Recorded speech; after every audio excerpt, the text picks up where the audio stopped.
Mauro César, a gente fala do Palmeiras hoje, a gente fala do time que tem a melhor defesa do Brasileirão, o melhor ataque do Brasileirão, maior número de gols da primeira fase da Libertadores, melhor campanha da história da primeira fase da Libertadores. Qual a receita para tanto sucesso desse Palmeiras nesse começo de temporada? Até porque, como a gente falou, já conquistou a Recopa Sul-Americana, já conquistou o Paulistão, sobrando, por sinal. Qual é a maior evolução desse time do Abel Ferreira?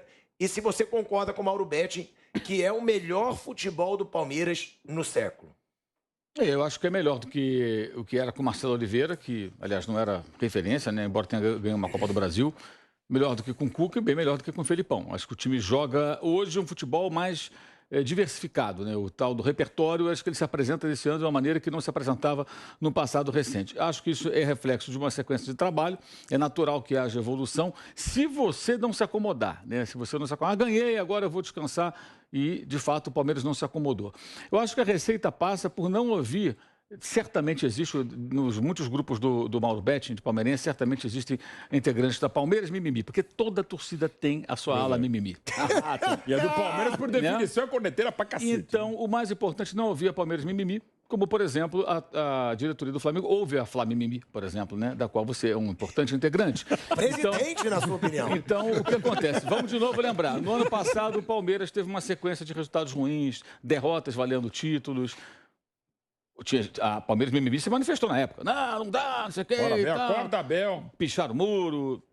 Não aconteceu nada. Não, vamos seguir aqui. Se você acha que aquele profissional, aquela comissão técnica e aquele grupo de atletas pode mudar o cenário, pode se recuperar, que vale a pena investir e fazer, de repente, um ou outro ajuste no grupo, né? Ou até trazendo um ou outro profissional que possa compor ali nos bastidores, você vai insistir no trabalho. Agora, se você quiser resultados imediatos, tudo ao mesmo tempo, na primeira crise você ouve os mimizentos e muda tudo, aí você fica num negócio aleatório, assim, vai que dá certo, né? Chega o cara aqui e resolve. Então, acho que é um exemplo interessante para os demais que certamente não irão seguir esse modelo, porque no Brasil ninguém segue esse modelo. A imprensa tem uma participação muito negativa nisso tudo, em grande parte, não a imprensa no todo, que não existe a imprensa, né? Setores da imprensa, porque exploram demais as crises. Vou dar um exemplo. Semana passada teve um 5-3 no Maracanã. Eu acho sempre o seguinte, o jogo 5-3... É um ótimo entretenimento. Não é obrigatoriamente um grande jogo, tecnicamente. Porque nem sempre, é verdade. 8 gols, e foi o caso de Fluminense 5, Atlético Mineiro 3. Falhas clamorosas, né? Então você tem muitos erros, né? Mas tem muito gol bonito. Sim. Então, são dois aspectos, eu acho. Eu acho que não é um jogo mais bem jogado, mas é um jogo legal de acompanhar. Vira o placar, vai para lá, tem gol toda hora, a torcida vibra. Então é um jogo que todo mundo fala dele. Esse jogo ficou em segundo plano, por quê? Porque o Flamengo estava na crise. A crise vende mais, a crise dá mais audiência. Explorar a crise. Então você, às vezes, deixa de exaltar um jogo que todo mundo curtiu para falar de uma crise. Então, a crise ela é turbinada num grande clube, e aí o dirigente, ou quem toma as decisões, tem que ter coragem e convicção. Pô, não, vamos segurar a onda, estamos na tempestade aqui, mas vai ter um solzinho lá no final, a gente vai atravessar isso aqui. Eu acho que o Palmeiras fez muito bem em ter atravessado, além de ter feito a gestão correta, tirando do seu grupo jogadores que não tinham mais o que acrescentar e que talvez hoje, presentes ali, causassem algum mal-estar. Imagina, o Felipe Melo não está jogando, está ali no grupo. Aí está o Jailson ali, vira terceiro goleiro. Você traz o Lomba e ele continua no grupo. Uma derrota. Pra quê? Uma derrota para o Flamengo na final da Libertadores. Pela torcida, talvez tirasse. Pela diretoria, não, né? A diretoria é muito segura. Eu acho que o Abel não cairia, mas seria uma pressão muito grande. Seria uma pressão grande, porque o time não ganhou mais nada no ano passado, ganhou a Libertadores. Então seria um encerramento de temporada torcida, muito negativo. É claro que o resultado tem um peso muito grande disso tudo, mas eu acho que o Palmeiras fez certo. Ele correu um risco, porque vamos imaginar que o Michael faz o gol no final e o Palmeiras perde o Flamengo no final. Aí, qual seria o ano do Palmeiras? Perdeu a final do Paulista para o São Paulo, perdeu a Supercopa e a Libertadores do Flamengo, perdeu para o Defesa e Justiça. CRB. Perdeu para o CRB na primeira fase, da qual participou na Copa do Brasil e tal. E seria o retrospecto. Eu acho que o Abel não cairia. A não ser que ele brigasse com alguém. Não, estou falando de uma manifestação da torcida. Não, mas isso vai ter sempre. O Palmeiras se manifestar. Derruba treinador em volta olímpica. Mas você tem que segurar. Se você acha que vai dar certo, você acha que aquilo ali que foi um ano atípico, que alguma coisa não deu certo, mas que... Aí não, antes tinha ganhado a Libertadores. Aí você manda embora. Naquele mesmo ano, né? Aí você manda embora, você desfaz tudo e você não sabe quem vai trazer. Porque eles nunca sabem quem vai trazer. Você sai procurando um técnico de forma bem aleatória. Então fica tentativa e erro o tempo todo. Está na hora do futebol brasileiro aprender a trabalhar com algum planejamento. Isso não é certeza de nada. Você pode insistir num técnico e pode dar errado. Eu lembro que o Tite, quando dirigiu o Atlético Mineiro, que foi bem antes dele ir lá para o primeiro período dele fora do Brasil, voltar para o Brasil para trabalhar no Corinthians, fazer tanto sucesso. O Galo não mandava ele embora. Ele perdia jogo, ele chegou a entregar o cargo e o Atlético insistiu. Chegou uma hora e falou, não dá mais, eu não consigo fazer nada, o grupo não reage e ele foi embora do Atlético. Então, às vezes, até você insiste, mas há momentos que realmente você percebe que não dá. Mas aqui no Brasil, não. A primeira crise, você já se livra de técnico, se livra de todo mundo. Vou lembrar do ramonismo no Vasco. Lembra do ramonismo? O ramonismo no Vasco. Era óbvio que o Vasco não tinha time para estar em terceiro, segundo no Brasileiro. Mas estava dando tudo certo. O Cano chutava, a bola entrava de qualquer lugar. O Vasco estava 2 bolas no gol, fazia 2 gols. E ganhava de 2-1. Aconteceu isso várias vezes. É claro que aquilo era um recorte absolutamente atípico na história daquele campeonato. E o Vasco era time para brigar, mas lá embaixo. Aí houve um excesso de euforia. Aí quando o ramonismo começou a murchar e o Vasco tinha entrado no normal, mandaram o Ramon embora. A culpa não era do Ramon, a culpa foi do devaneio coletivo de quem não conseguiu medir ali a realidade daquele time. Então acho que o Palmeiras dá um exemplo muito legal para o futebol brasileiro, que infelizmente poucos ou nenhum vai seguir. Mauro, eu até concordo. Eu só acho que o Palmeiras bancou um Abel Ferreira que tinha uma Copa do Brasil e uma Libertadores. É diferente também. Você bancar um treinador que tem 2 títulos de expressão... Mas esse é o problema, você precisa de um título. Absolutamente ele mesmo com isso. Mas você precisa de um título para você bancar. Mas mesmo assim, históricas. Então, mas você precisa de um título para bancar. Você pode ganhar um título jogando mal. O Marcelo Oliveira ganhou uma Copa do Brasil jogando mal. E o Palmeiras errou porque ali manteve o Marcelo Oliveira. Quando demitiu, ele estava já fora da Libertadores 2016, aí trouxe o Cuca, o time melhorou com o Cuca. Foi campeão. Não, digo na Libertadores, mas aí já não dava mais. Na Libertadores ficou pelo caminho. Não, o que eu digo aí é que é mais ajustou o fácil time e ganhou o brasileiro. bancar quando o treinador tem títulos. Mas nós não temos que pensar no que é mais fácil para a diretoria, e sim no que é mais difícil para a diretoria. A diretoria tem que enfrentar a dificuldade, não a facilidade. É mais fácil a dela. Mas ela tem que saber. O diretor de futebol, o presidente, esses caras têm que entender minimamente de futebol. Aí você vê, não, esse cara é bom, esse cara faz um bom trabalho. Mas tá dando errado, mas vai dar certo. O cara trabalha e tal, o grupo tem que ser ajustado, cometer um errinho aqui e ali. O Bragantino, é lógico que é diferente, porque é um clube que não tem pressão, está fazendo isso com o Barbieri. E por que está fazendo isso? A conclusão interna do Bragantino é melhor tentar corrigir os erros do Barbieri, que é um técnico jovem que precisa se aprimorar, do que mandar ele embora, trazer um cara de fora, vai dar uma sacudida, ganha 2 jogos, aí daqui a pouco o que acontece? O cara não conhece os processos dentro do clube, não sabe quem é quem, nem sabe o nome do jogador. Não por acaso os 2 trabalhos mais longevos de Série A, do Barbieri, que é o mesmo mais longevo do que o Abel. O Abel foi para 2 anos, né? Em novembro ele completa 2 anos. O que o Mauro falou agora é importante, assim, não é só, claro, é fundamental conhecer o futebol, mas no caso, por exemplo, da Leila e da Leila e qualquer outro presidente, né? E por favor, não venham falar sobre a condição feminina, não é essa a questão. Não estou falando se fosse a Leila, fosse o Maurício Gagliotti, que foi atleta, né? Paulo Nobre, que é outro esporte, mas enfim, atleta sabe também. Que não deixa de ser, corredor de rally, ok. Mas enfim, você pode discutir, mas às vezes você tem que ser alguma coisa que a gente cobra. Pô, esse cara é muito teimoso. É bom que seja, nesse mundo maluco.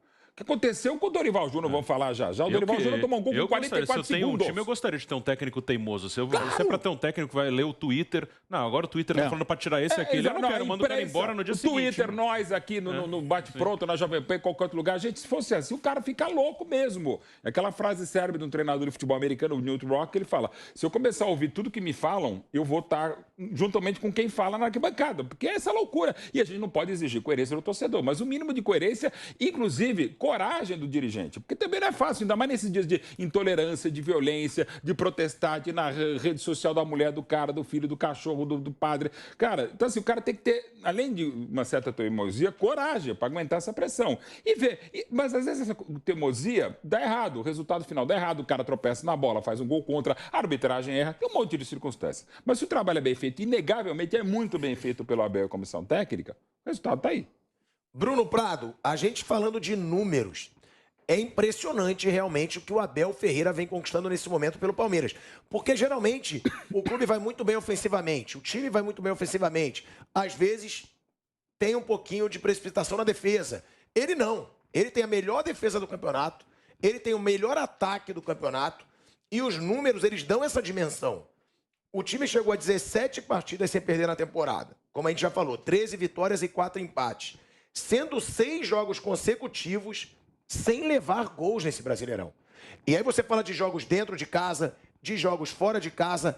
É um Palmeiras que se comporta de uma forma parecida, tanto dentro quanto fora de casa. É um time tão seguro que ele fora de casa tem a tranquilidade que ele também tem dentro. Tem, sim, ele achou um equilíbrio, tanto no desempenho como mandante e visitante, quanto também na questão de atacar e defender, porque o Abel, realmente, o time dele, às vezes, com a bola, no momento de atacar, quando enfrentava um adversário mais fechado, ele tinha alguma dificuldade, o time tinha alguma dificuldade. E isso ele conseguiu evoluir, conseguiu melhorar com o tempo, né? Porque, a gente falou aqui, ele chegou em novembro de 2020. 2020 foi um ano que emendou com 2021.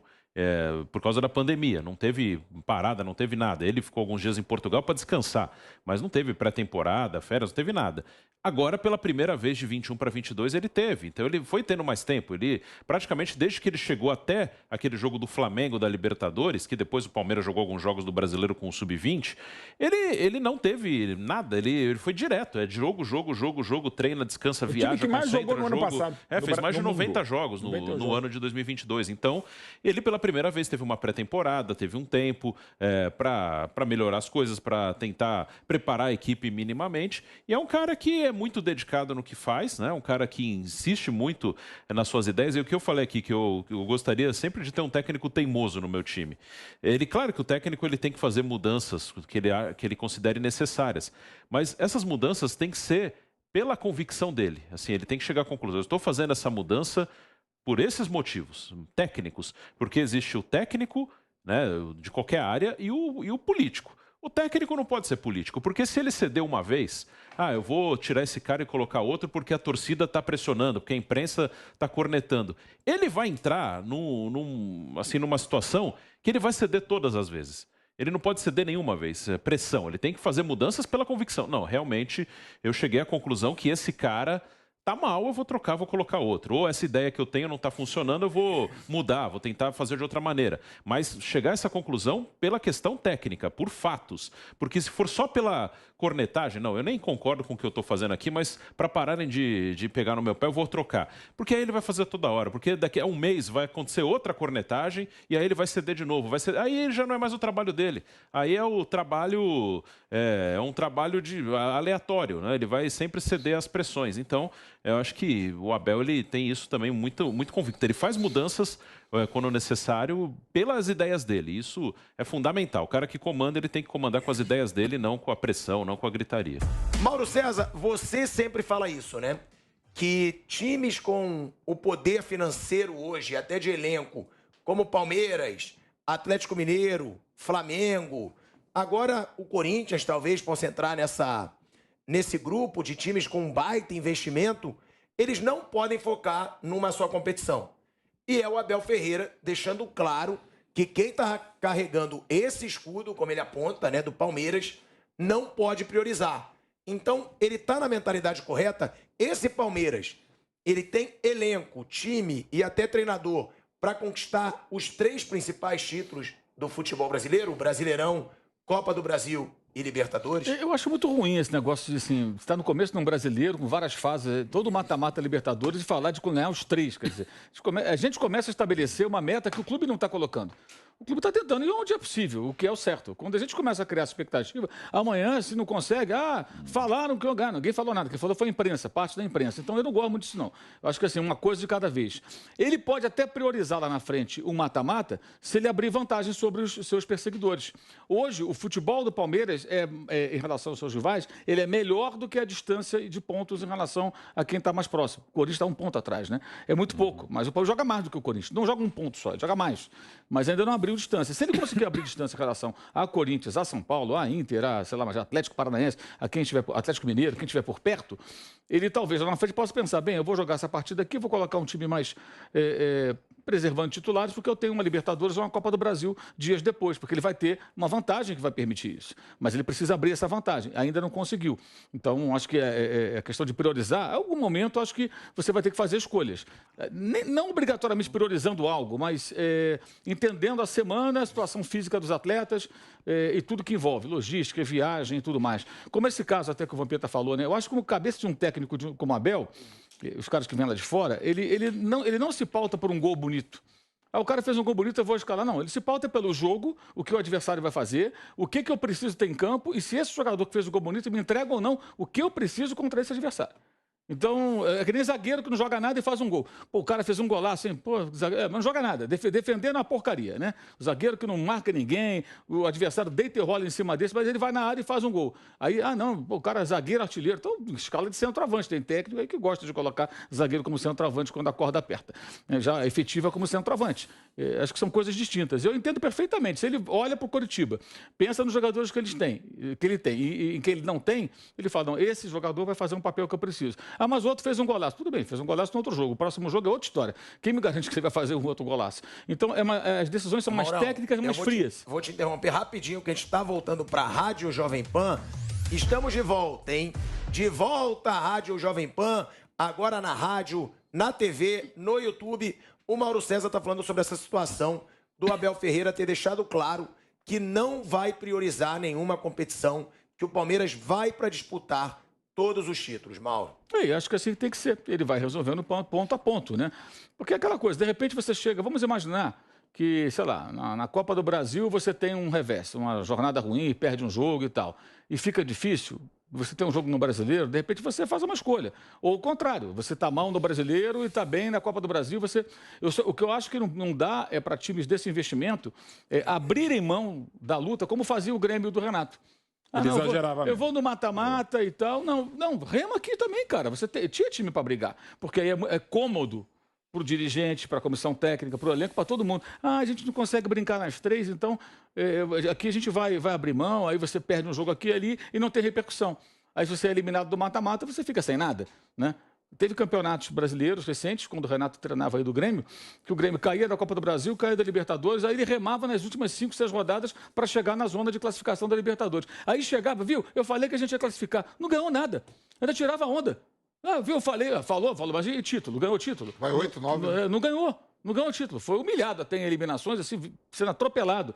Então você começa a estabelecer metas baixas. É que nem técnico que pega time grande, que tem um elenco razoável, mas que circunstancialmente luta contra o rebaixamento, aí fala assim, a nossa meta é não cair. Não, sua meta não pode ser não cair, sua meta tem que ser pelo menos, sei lá, um 10º lugar, alguma coisa mais digna, né?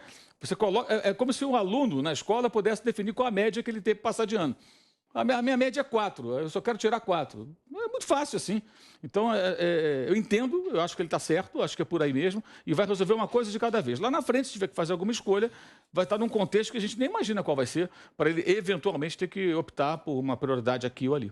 Nessa questão de prioridade, acho que o ano passado o Atlético Mineiro mostrou muito bem como conduzir essas competições. O Atlético ganhou 2 e saiu invicto de outra, da Libertadores, e também mostra essa eliminação do Atlético para o próprio Palmeiras, que tem coisa assim que não está na sua mão, né? O Atlético, sem tirar o mérito de quem passou, que foi o Palmeiras, ele foi eliminado porque deu um certo azar ali. Pelo regulamento era aquele, se aquele confronto fosse esse ano, pode acontecer nas quartas, se for 0-0 e 1-1, vai para os pênaltis, não classifica ninguém. Então, assim, o gol que o Palmeiras fez em Minas, o Atlético poderia ter feito aqui no pênalti do Hulk, que ele acabou desperdiçando. Então, não tem coisa que foge do seu controle. Mas você tem que estar na disputa de todas. O Abel, até no livro dele, ele fala de 2 momentos do ano passado que ele priorizou competições, mas são coisas bem compreensíveis, né? O primeiro momento que ele fala que realmente no Campeonato Paulista do ano passado, a primeira fase ele dividiu em 3 times que não dava, porque teve o campeonato já começou todo apertado, ele teve Mundial de Clubes, ele teve Recopa, ele teve Supercopa. Ele teve uma semana que aquela perdeu para a Supercopa do Flamengo no domingo, na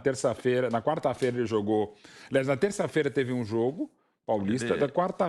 Ele chegou a jogar 3 dias sim, porque o jogo que ele perdeu para a Recopa Sul-Americana, a prorrogação foi de madrugada. Sim. Então ele chegou a jogar terça, quarta e quinta. E quinta era contra o São Paulo. Então, assim, ele falou que realmente no Paulista do ano passado, a primeira fase, ele botou a molecada, fez o que dava para fazer. Ele dividiu um time para Libertadores e um time B ou C até para o Campeonato Paulista. Isso ele escreve ali no livro dele. Aí ele falou que ele inverteu essa prioridade quando ele chegou na semifinal do Paulista, porque ele já estava classificado na Libertadores. Aí ele falou que inverteu mesmo. Aí até nos 2 últimos jogos da fase de grupos da Libertadores, ele põe reservas, joga com o titular na semifinal com o Corinthians e na final com o São Paulo. Perdeu, mas aí ele inverteu. E o outro momento do ano que ele escreve lá, que ele priorizou, aí foi porque ele sentiu que não dava mais. No Brasileiro, quando o Palmeiras se classifica para a final da Libertadores, aí o Brasileiro ele já estava muito distante do Atlético, ele tentou manter os caras ligados, ele escreve, mas ele falou que ele não conseguiu. Ele falou que o grupo não conseguia mais disputar o Brasileiro com o mesmo foco, que eles estavam muito na final e a distância para o líder era muito grande. Ali realmente teve uma hora que ele falou, ó, eu vi que a gente não vai conseguir disputar isso aqui, vamos fazer uma preparação para a final. Nosso objetivo é a final, o Atlético está muito distante, aí sim. Mas ele não coloca a perda do Brasileiro aos 18 pontos porque priorizou, não. Ele disse que o time perdeu porque perdeu muito em casa. E ele cita 4 derrotas, Bragantino, Cuiabá, Fortaleza e o Flamengo desfalcado. Ele fala, nessas 4 derrotas nós perdemos o campeonato aí por culpa nossa mesmo.